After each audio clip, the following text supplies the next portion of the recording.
All right. Well, we'll first call the meeting to order for the joint work session with Tillamook Urban Renewal and City Council for June 1st. City Council. Great, and we will call the joint work session for the Tillamook Urban Renewal Agency on June 1st at 6:02 p.m.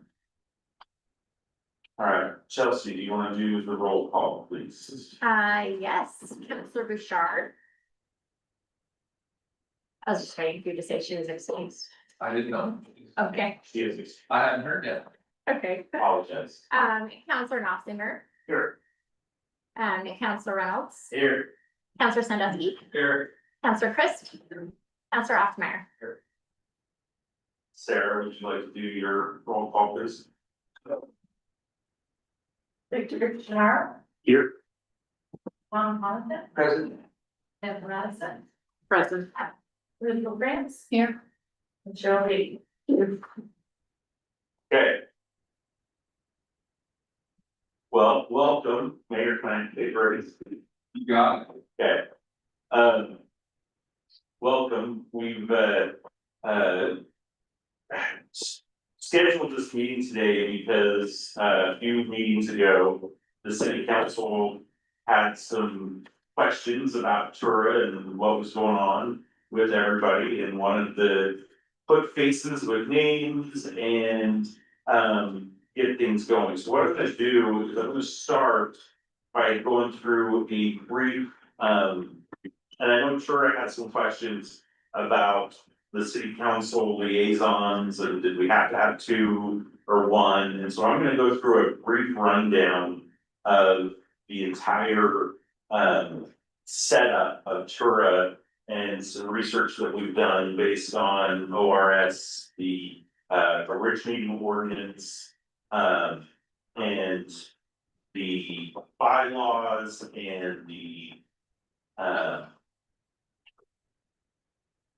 we'll get my computer logged in here and we'll just go through a lot of this. So the Urban Renewal Agency is a function of ORS to fix up blighted areas. So in ordinance 1211, which the city council passed in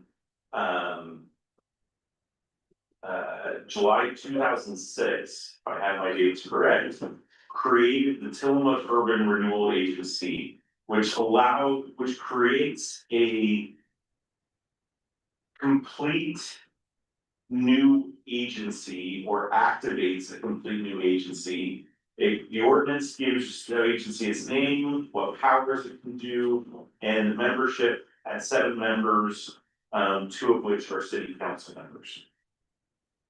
Once the organization was created per ORS, the city was supposed to go through a planning exercise in declaring what the blighted area was and what Tura was authorized and designed to fix.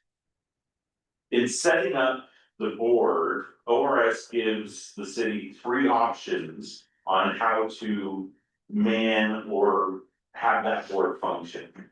In all of these options, Tura is an independent agency from the city in just about every sense. The first option for a board is a housing agency. Local. The second is what was chosen in 2006, and that is an independent board, meaning independent of the city council. And the third is the city council could say, we want to do this ourselves. And we will wear one hat as the city council, and then we will take that hat off and meet as the urban renewal agency. The city council in 2006 chose not to do that and created an independent board. The only oversight that ORS allows from the city council, because this has created a new governmental agency. The only oversight is the liaisons and the 2 city council members that are put onto the board. So in 2006, they created this. A couple of years later, you got your planning document done, and that planning document becomes the work plan of Truro. So whatever's in the overall planning document is Truro's mission and boundaries and guardrails that are set for what you all are to accomplish. So, but because Truro needs some help in administrative issues and such like that, as part of the budget, Truro pays the city of Tillamook for overhead and administrative costs. Those administrative costs include use of the copier, rental of city hall for their meetings, paper, and Sarah's position. This is all done via an intergovernmental agreement.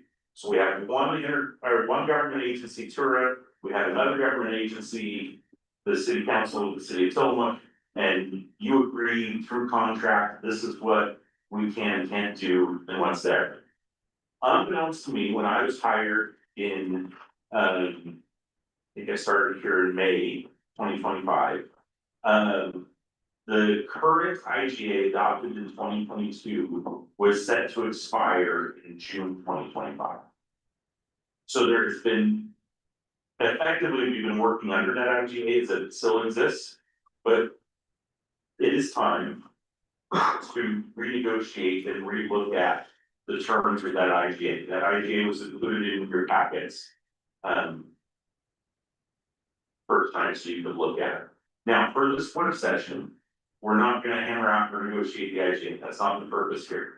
What we want to accomplish though is to get a sense of what Truro is working on, what they have worked on, what their successes are, and get some input from the city council as to what the city would like to see for accomplished, understanding that everything that Truro does is identified in their work plan. And we can't exceed that.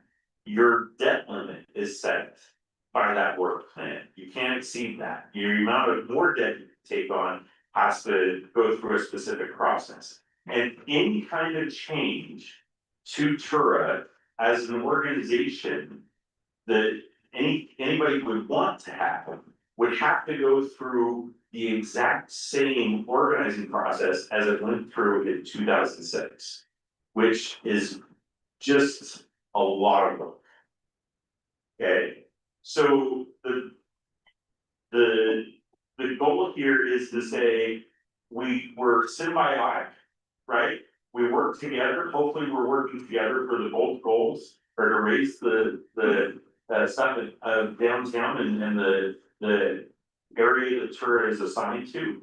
But as far as oversight or as what the city can do to influence Truro, we are limited to our two liaisons and communication back and forth between the two boards. So tonight is kind of an introductory kind of reset. We wanted to bring everybody together and chat about that. Now, Victor has prepared a short summary, Yeah. 5 minutes or so. Oh, it's about a 20-minute presentation. I could. Can we make it 10? We could try to make it 10. Okay, Just just because I want to have more time for discussion. oh wait, trust me, I'm hungry. I was eating, the leftovers at Safeway on my way over here, so I'm ready to go get something to actually eat. Can we pull up the slideshow presentation? You're gonna wanna click through Absolutely, this and that'd be fantastic. just a second. Tom, were you on the original? I was on the original tour. Here. Hmm.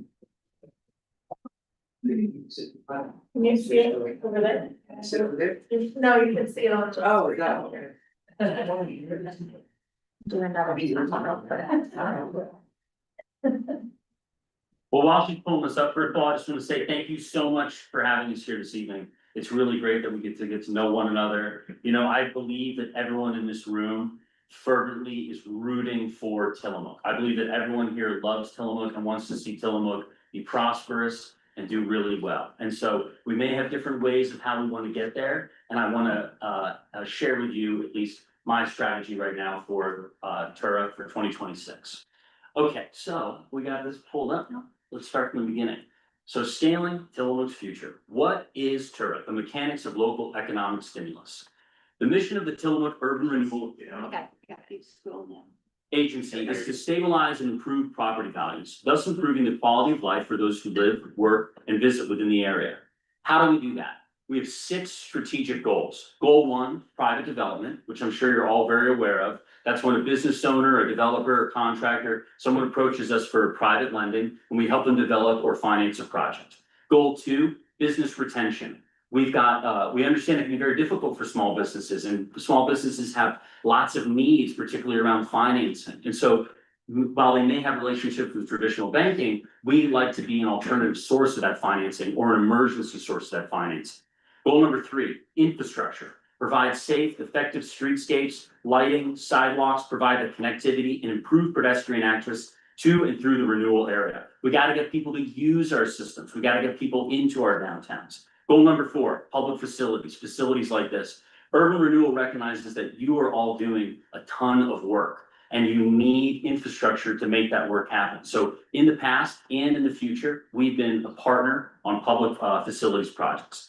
Goal number 5, building upgrades. Many of you know that we've got a lot of old buildings here in Tillamook, and we got a great history here in Tillamook. But old buildings are problems for banks. They don't have Romex, they don't have good septic, they don't have good sewer systems. So if you're a bank, it's not something you necessarily want to lend on. You can come to Urban Renewal and we can help with that alternative financing to get people into projects that may have otherwise not been investable. Finally, goal number 6. I'm sure everyone here is aware of the problems that are going on with inflation. And I'm sure everyone is already understands that the number 1 pressure in inflation is housing issues. If you're a small business and you're paying a reasonable, realistic wage of $18 to $30 an hour, but you can't find employees, a big part of that is because they have nowhere to live. So something that Urban Renewal is trying to get focused on is workforce housing.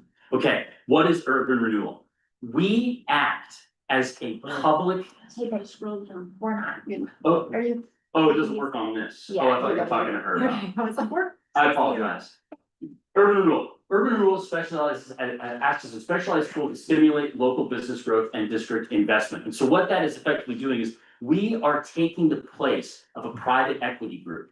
If in today's banking environment, it's very difficult for people to get access to introductory levels of banking. And so who's filling that void are private equity groups, but they come in with massive fees like 10, 12, 13% interest rates. And when that excess capital is generated, the profit on that, it goes to a small group of shareholders, and it often goes back to Seattle or San Francisco. We have an opportunity to act as an investment group for our citizens, which means that we don't need to just count the rate of return of dollar to dollar as an appropriate return on investment for our community. I'll get more into that. Structural decay private financing. This is a mechanism on how we actually achieve our goals. We generate income through loans. We address blight by, like I said, sometimes it's very difficult for a bank to come in and help with a project, but we can help with that project. And then finally, revenue generation. It's not just the revenue that we're generating for ourselves, for our own projects, but we are turning up the tax base. I'm sure some of our, our favorite clients, such as Terry or the Bouchards, could tell you the tax bill they had on their property on day 1 has significantly grown to what they have now after they've rehabbed their buildings and they've gotten the buildings up to the modern era. Okay, let's get real quick on a definition of blight. Blight is a huge issue because it undermines our local economy. It causes structural delay issues, and it's represented in infrastructure deficits. So inadequate access to public utilities like sidewalks, streetlights, utilities, these issues hinder modern day development. How is our board represented? We've kind of already gone over that. We're a local board, 2 council members, and then 7 at-large members. Why this is a particularly great format is because it still allows communication with the board. We want to hear your strategies. We believe in you. We believe you have Tillamook's best interests at heart, but we as business owners and other members of the community have different perspectives. So having this balance on the board allows for good dialogue, or having something like today is great dialogue.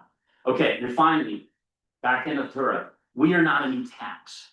What happens is when you're establishing this board, the state comes in and assesses what will be the maximum indebtedness or the maximum bankability for the board. And so then we're able to borrow money in increments by by paying back that money through loans that we generate capital return on, and through the TIF fund, which helps cover those expenses. So finally, back to that concept about creating returns. If we were strictly a private investment group, the only thing that would matter is the dollars and cents back in the investors' pockets. But because we are an investment group for the people of Tillamook, we're able to invest in public projects, we're able to invest in loans, and ultimately, we're able to do targeted grants that can really help people. For example, last Christmas, the movie theater came to us and they were having an emergency where they were having a roof leak. And rather than shutting down for the holiday season, one of their busiest times of the year, we were able to capture all three forms of return on investment. One, we had clients that were paying their bills, so we had capital to spend. Two, we were able to retain a small business. We gave them emergency money that allowed them to stay operational through the Christmas season. And three, the taxpayer. I promise you that during that Christmas break, people went to go to the movies. They took their kids, they went to downtown, and they had a family experience. So all three forms of investment were achieved. Now, the 2026 grand strategy. We got two things going on here. One, we are just about to be eligible for our next round of funding. And the way that we can capitalize on that is getting ready for that funding. So how do we get ready for the funding? If someone wants to get a loan, what do they need? They need good cash flow, right? They need to be able to prove they pay their bills, and they need money in the bank. So we are using an exploratory process right now where we are developing an infrastructure project, a sidewalk improvement project, to park money to the side to act as the anchor for our capital allocation needs as we go towards receiving new funding. So this is our two-part series here. We've got capital maximization we're going for, and we've got the infrastructure anchor, which is locally known as the sidewalk improvement project. This project has given us a rough goal of $500,000 that we parked to the side, which is starting as our seed capital for this fund to grow as we approach financial institutions for future lending in the fall. Okay, why raise liquidity now? Lenders don't just give away money to people who aren't in control of their own expenses, who can't show that they are a worthwhile investment. By having money in the bank and strong cash flow, we're going to be eligible for more funding. We're working with a financial advisor named David Albright, who's been advising us, and he's helped us in the past to secure funding. We're working with him again.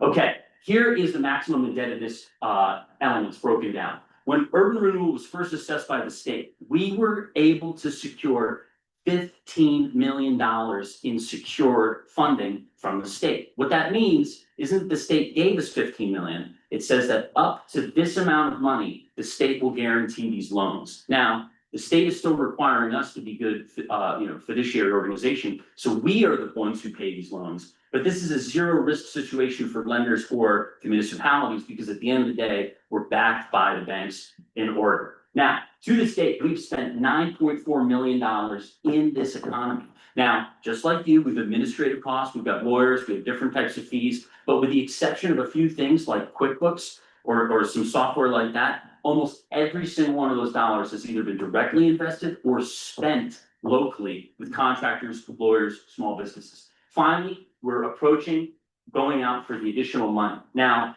we have $5.6 million left in our remaining bankability, our remaining debt that we can take on. We are not going to get 5.6 million in this next round of funding. We've never gotten 5.6 million in a single round of funding.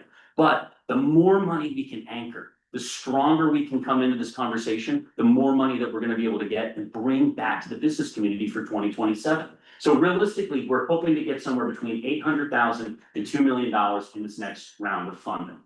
Okay, raising our goal for $1 million. How do we get to $1 million? Well, we already have $300,000 set aside working towards our infrastructure improvement project. That's our anchor. That's starting our savings account. We've got a TIF fund coming. We've got a fantastic client named the Bouchards, who's got 2 massive balloon payments coming up, and that's going to bring us to $1.2 million as we're entering negotiations with lenders.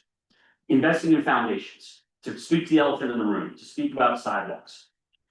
Tura has a proven history of investing in foundational infrastructure, and we will continue to do so. By operating like a public investment group, we use increased tax revenue and profits generated by private investment to directly fund vital civic improvements. This growing capital pool allows us to build public projects that private developments cannot justify funding on their own, such as sidewalks, Or Justin recently came with a fantastic project, the electrification of downtown light systems, so we can utilize the space a bit more. These are the type of projects that we're able to do with the capital that we have grown. Okay, historical record, we have spent 3.1 million on public projects in this area. We've done parks, playgrounds, sidewalks, parking infrastructure. But obviously, most of our money is going to the private sector directly, with over 4.5 million projects that have been funded, loaned, granted, or hybrid, with building renovations, design engineering, facade improvements, so on and so forth. The smart growth framework, we're almost done. We have a shared goal. If you go to the city comprehensive plan, section 9 of the Tillamook City Comprehensive Plan explicitly prioritizes structural continuity, pedestrian accessibility upgrades inside our commercial center. This walkway network directly delivers on the municipal mandate. This also works for goal number 3 of urban renewal. But I want to highlight something. Right here, we're sitting in the direct center of our commercial activity, right? But where are some of our highest salaries and highest earners? The hospital, just a few blocks away.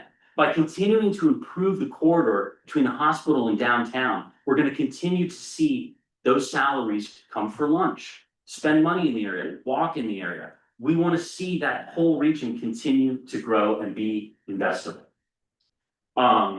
So finally, not finally, but almost finally, the sidewalks are an anchor, okay? We want to continue to grow and we have the money to do this project on our own, but we're treating it like an anchor. And so, once again, not to keep putting Justin on the spot, but he had some great ideas about perhaps finding ways to have some alternative finance, maybe through the form of grants or state, options. And if we can work collaboratively, if you have resources and we have resources, we've got anchor money, we've got a set of plans. Perhaps this is something we can find a way that both City Hall and Urban Renewal can get a huge victory on and really do something nice for our people. Finally, I just wanted to point this out. In doing this research, I found a couple of think tanks that work as consultants for municipalities, Smart Growth America and the Urban Land Institute. Both these organizations charge municipalities to come in and help with infrastructure development. So one of the things I found from Smart Growth America is this fantastic quote. For every dollar invested in sidewalk improvements, cities can see a multiple return through economic activity, public health savings, and increased property tax revenue, making sidewalks a sound fiscal decision. According to the data from the Urban Land Institute, proves that localized pedestrian connectivity drives a premium of $30 to $50 per square foot on core commercial property values. Remember, linking the hospital to downtown, that whole region should and can and will continue to become very important real estate to our economic corridor. So finally, I want to say this to the business community. I can understand if there's some anxiety about what we're doing. I can understand if people feel like we're not moving quick enough. I'm a business owner myself. I want to see things continue to move quickly. But I would say this, short-term patience is going to equal long-term power. By starting the anchor fund, by moving into the fall with capturing this money back from our investments, we're going to bring back somewhere hopefully between $800 and $2 million back into the business community for investment starting for 2027. So that's where we're at right now. May I make a comment? That was not a purchased presentation that you just saw. That was done by Victor and Ruth. We did not hire a consultant to create that slideshow you just saw. I'm impressed.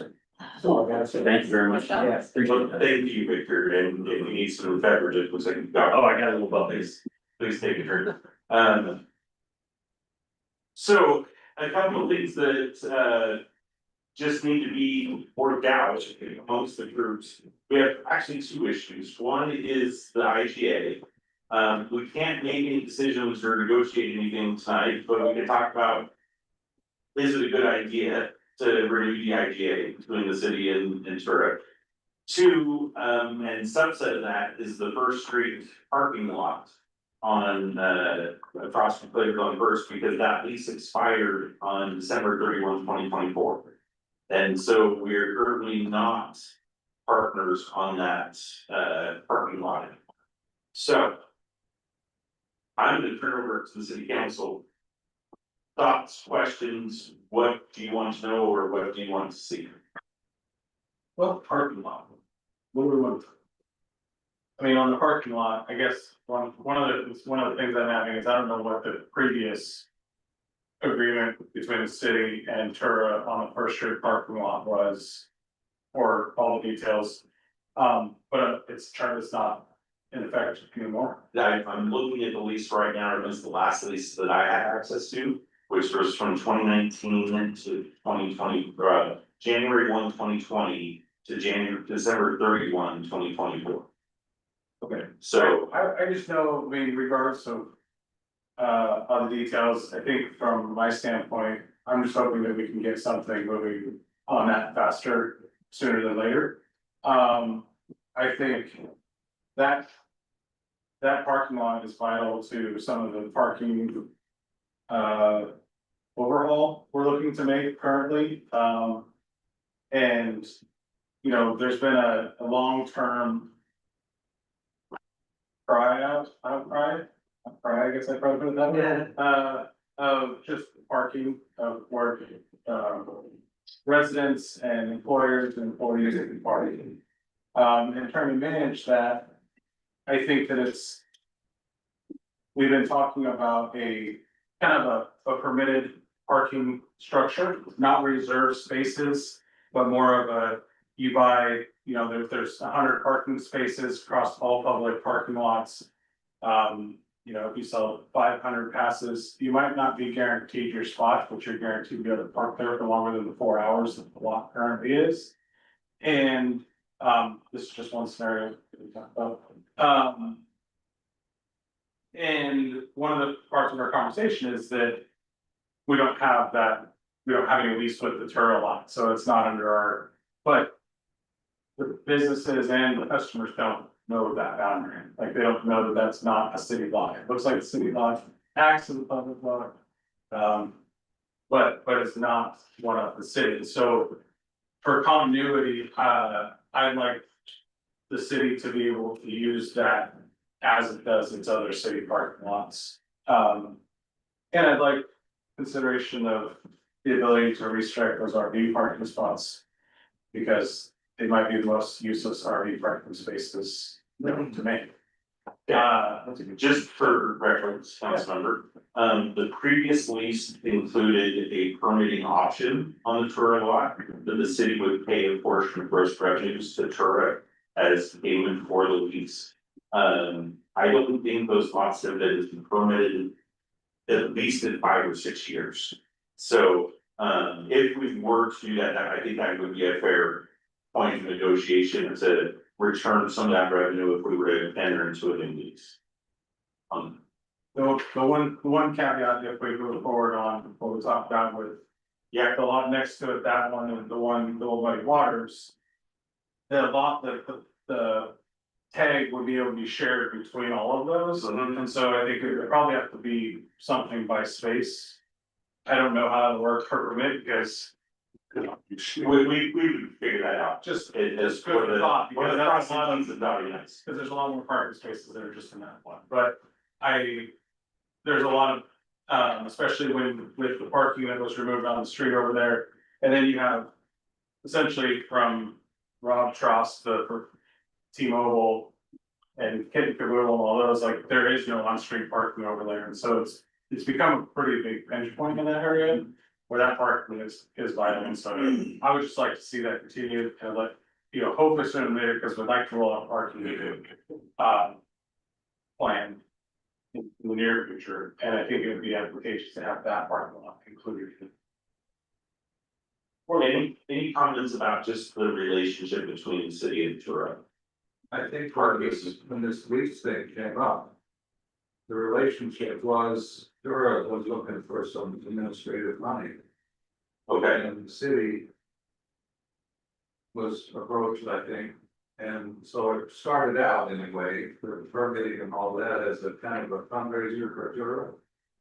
Didn't ever really show its head for very much more activity or anything, but. That for the one parking lot, yeah, he was just talking about. Thank you very much, and have a nice day. The IGA, like, it needs to be reviewed.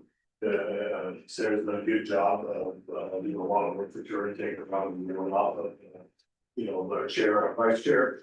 I readjusted on the parking stripes, because the DRV stripes make 0 cents stripes. I'm also in favor of doing whatever is best for both as far as committee and working that out. I'm a big fan of Tara, I've been on the board for years maybe, and, I think they do a lot of good. We see a lot of Tura project signs that are across the city, a lot. So businesses, including not only Terra, but the YMCA's and the movie theaters and all those, they would very much back Tura continue to work with the city and council to continue to help out with this. Especially I'm like Mr. Connigan over here. I'm big on downtown, I'm big on small businesses, and Tura's big on else. For Tura. There. What does successful communication look like between the city council and Tura? You know, I haven't thought too much about that. I find that at least the interpersonal relationship I have with Garrett, I feel is very successful.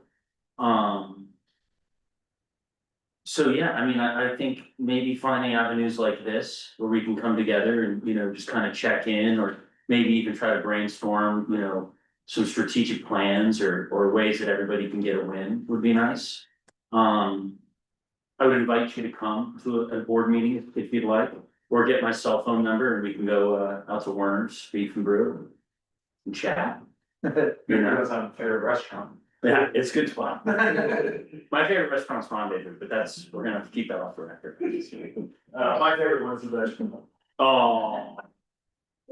That's a good spot too. All right, it's great to meet you. Does anyone else? You're such a sucker. You are live stream. You are watching. Can we all agree the best restaurant in town is Gary's Kitchen at my house? Oh, okay. I'm so stuck at a place. He's like, you got to flush the meeting. I do think there's a little bit of an appetite from the board and the council together to make, no pun intended. To, maybe change the 2 counselor thing to something that works a little better. And I've even heard considerations for making another city employee, could be a board member, if it's a city manager, if it's a recorder, whatever, but I think there's an appetite there for maybe switching it up a little bit, even if it was just 6 larger than 1 council member, there's something there. I think we kind of talked about that, but I think that's a discussion. We're taking ordinance change. That would take some ordinance change and could trigger other things through ORS as a substantial change to the organization. That would require multitudes of other things, that would be a domino push that I'm not sure we wanted to go down. I have not checked with our attorney, and I definitely haven't checked with Tura's attorney, because I don't have a relationship with Tura's attorney to see what we could do to figure that out. Is that something that Tura would be interested in, is some sort of change to the makeup of the board like that? From my perspective, as I understand, you guys are firing on all cylinders and wearing a lot of hats and trying to make a lot of things happen on a very small budget. And we really respect the work you're doing. And so we're trying to be an ally. We're not trying to be a hindrance. And so if reducing or altering, how the 2 seats from city council is beneficial to your team, we'd like to be a part of that solution. But we love having multiple counselors on our board. I think it's really a good idea because there are 2 people. Basically, what you're here for is to represent the council and bring ideas from them and also take back information from our meetings back to the council so they know what's going on. When we have 2 people, if one is gone, and that happens, we're busy people, it's nice to have the backup. Now, could it be somebody else? I suppose, but it is nice to have the counselors. Could you have an alternate where if one of them was gonna be gone, another city council can fill in? I mean, is that something that's could be an idea? Because like you said, maybe something that all be gone and maybe the alternate can fill in, just an idea. They won't have to change the whole structure necessarily. Right, so you still have 2 counselors. Right, but if one's gonna be But if gone. one's gone, then you pick somebody else at home. That just might be a procedural thing, and that's the mayor. Yeah. Appoints an alternate. Yeah. I like that. That'd be good. Well, just help me, feel like I always ask questions. I love your question. But what would be what's your thought process here behind that question of whether we should have one or two? What was generating your concern? I think John has kind of expressed maybe that he'd be ready to step away from tourism, which he's been doing it for 20 years and more, not more. That part of it. Also, I don't think Justin, Chancellor Oppenheimer is a good fit for Tura because he's the chamber president. I don't think, Hope is a good fit for Tura because her Richard business does a lot with the Tura, okay? And then, that leaves you and, Councilor Reynolds. And you guys are both busy people also, and it might be a big ask to try to get you to fill that spot. So I kind of think I'll start in my head, that idea of alternate might fit, but that's where I just wanted to understand why that was. Please. And historically, I was on the city council when I first came on to Tura and stayed after I moved and had to roll off of Tura. And I did take a little break from it at one time, but I'm back on that. But historically, we had a much closer tie with the city council because Debbie Reeves was our person that served.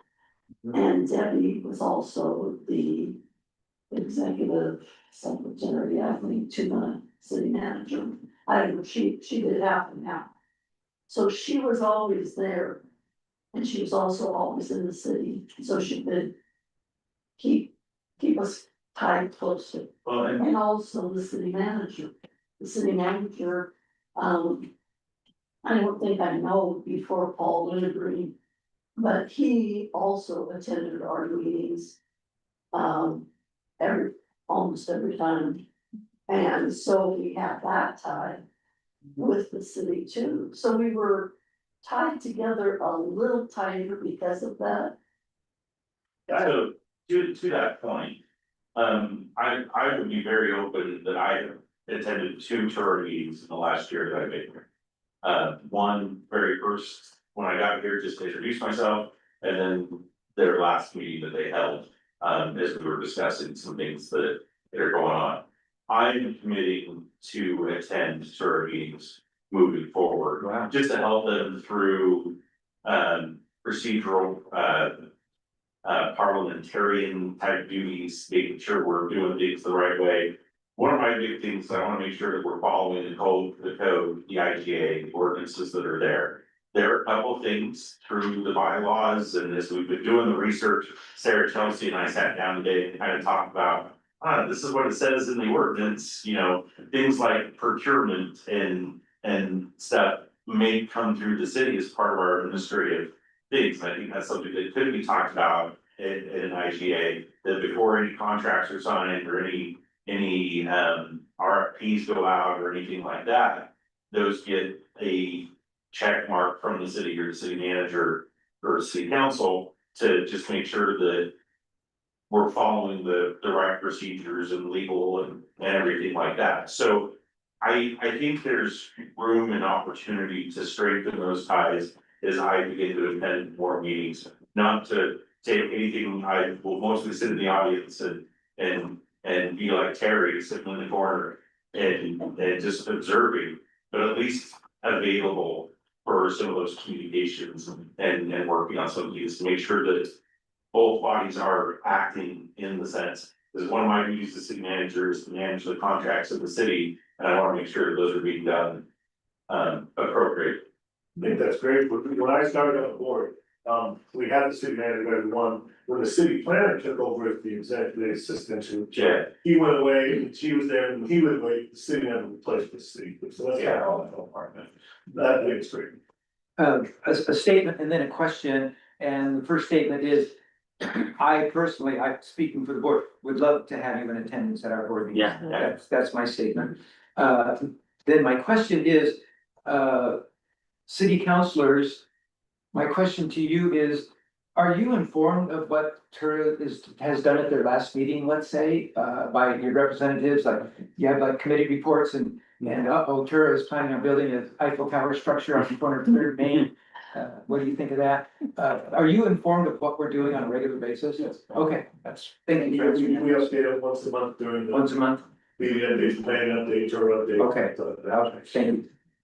And we're gonna start doing that on your agendas as well, so that the city council liaisons are here, I'm telling you this in the open meeting, but the idea is that we want the city council to come and talk to her about what the city council did. Sure. So it's not a one-way conversation, Okay. it becomes a two-way Okay. conversation. So another question then would be, getting back to the agreement that has expired, where are we in this meeting regarding making progress on all of us shaking our heads? Is this a document that we just wanna, renew without making any changes? Where are we I at? think the appropriate way to go, Tom, and if I could speak on behalf of the city, we can't do that in this meeting. Sure. What is agendized for the city council is at their regular meeting tonight, starting in 17 minutes. We have a discussion item to talk about this work session, and then to ask the city council to authorize me to move forward in renewing the IGA. And I think as a subset of the IGA, the lease for the parking. And if we have to bring that back for a separate action item, we can. I think we can wrap it all up into one. At your next meeting next week, you will have a similar conversation. At that point, the Tura board can say, yes, we want to continue with working with the city. And so that I'm not negotiating with myself, you would have an appointment, probably Victor, maybe Ruth, or a subcommittee that you can put together so that we can hammer out those issues where me and that group and Sarah can sit together and hammer out those ideas. I think the city council will be in favor of that. I hope the third board would be in favor of that, but we can't make that decision in this case. Right. Personally, one more question, then, because I'm hammering away. Could you see substantial changes in the agreement that's? I don't think I would see substantive changes. I think some correctional changes. Okay. Like one of the things that, and I'll give you one example. One example is in the IGA, it says that the city manager has final decision on employees and the tour administrator as far as hiring, firing, anything like that, right? Your bylaws say that Tura has full discretion over the administrator and stuff like that. Okay. Not under hiring and firing, but if that person is a city employee, then there's just some incongruity there. Okay. And so what I would like to do is let's get the IGA as the formal contract between Tura and the city. And then let's make sure that the bylaws for Tura are matching what the IGA says, and then we're all playing by the same piano keys, if you will. Okay, thank you. Question, we will. You agree, you have something? That's put aside, just as a point of history, so when this IGA was put together, Ryan Reynolds and I spent several hours going over the last one we had. And then I think after we came up with our draft and the city and the Enter kind of tweaked it to get what you got now. And if the city council wants to have a member join them for those types of negotiations, I'm more than happy to entertain them. Brian wants to settle all the time. I think Ruth just volunteered Brian. I think Sean said a motion, the member. President Whittle. Okay. I think this has been a really good conversation. Victor, thank you for bringing the PowerPoint and helping us to understand things. Is there anything from Tura that you would like the city council to know? I can't think of anything at this time, but, while we enjoy and will maintain, our sovereignty as a different agency, we still want to be collaborative. We love Tillamook, that's our motto. So let's find ways to work together. Same question to the council. Justin, if you want to take a comment. Yeah, I guess I just have a question. I'm a little bit at a loss around how does Tura identify its priority list, and how does it remove things from its priority list, and how does it add things to its priority list? I can answer that for you. That is all set in the governing planning, plan, so. In 2006, a couple years later, there was a planning document, a project works plan that identified the blighted area and identified those things that need to happen. It's not project specific. Right, so that's the It's project goal specific. It's goal specific, it's those. Kind of curious about goals. how you guys set your priority from a project standpoint, because there's projects that aren't done that used to be on there. There's new projects, as we've talked about sidewalks, Mhm. aren't sidewalks in general are on there, but then all of a sudden the sidewalk route comes out of nowhere. So like, the question that I have is, in what is taken into consideration when setting project priorities? Like, is there a collaboration of any, is it just the board? Well, we come together as a board and in our meetings, we discuss, how we're gonna plan our year and how we're gonna plan processes, and we accept, proposals and information from the public, and we weigh that information about how it might work, or if those systems might work or might not work, or if they actually help achieve our strategic goals. We also are able, to come up with internal goals and identify needs into the community. And then we can bring them forward and discuss them, and, sort of, I'm imagining it's a similar process to how, City Hall decides projects. You still use the preview committee and then. Yep. After the project's done, you have another committee that's not, make sure it's done according to. Yep, proposal and justification. So the process is, someone submits an application, and then as the head of P&J, proposals and, applications and justifications, people come to me, and then I help them workshop their plan, and some plans are never gonna make it, and some plans are, they just need a little tweaking. Some plans are, we've had people from Lake Oswego try to be a little predatory, and I have to tell them, no. And then that information goes back to the prospective client. They can make their adjustments, they finish submitting, comes to the board. We listen to their petition, we vote on it, and then it moves, like you were saying, into some other phases. Usually Ruth would then, work with our lawyers to get people into contracts. And then ultimately, you're right, somebody like Garrett or our oversight committee would go and verify this. So. Have a follow-up. So in that process, how did the specific sidewalk improvement project get prioritized over all the other situations? Well, at the time, when we were initially discussing that process or that project, we didn't have any proposals or anything else on the books that were in our way or would have taken precedent for something like that. A member came to the board with the idea, presented the idea, we started workshopping the idea. We proceeded to move forward into the development of the idea. And then, we started to set money aside, so that way, as the thing came, more light was shed on it. I.e., we could get some information about contracting costs and engineering costs, and we'd have the capital to deploy. Little background on that too. And I was on tour from like 2018 to 2022, and during that time, we did multiple sidewalk projects. Yeah. It's not enjoyable, it's Good. multiple projects that have been done individually, and I think this is just maybe a bigger picture rather than piecemealing it together here and there. Sidewalks comes from the state as well. I'm aware of sidewalks, as I was curious about And this. we did the sidewalks for Third Street from the hospital out to the college. Yep. That was part of the bigger picture of the sidewalks.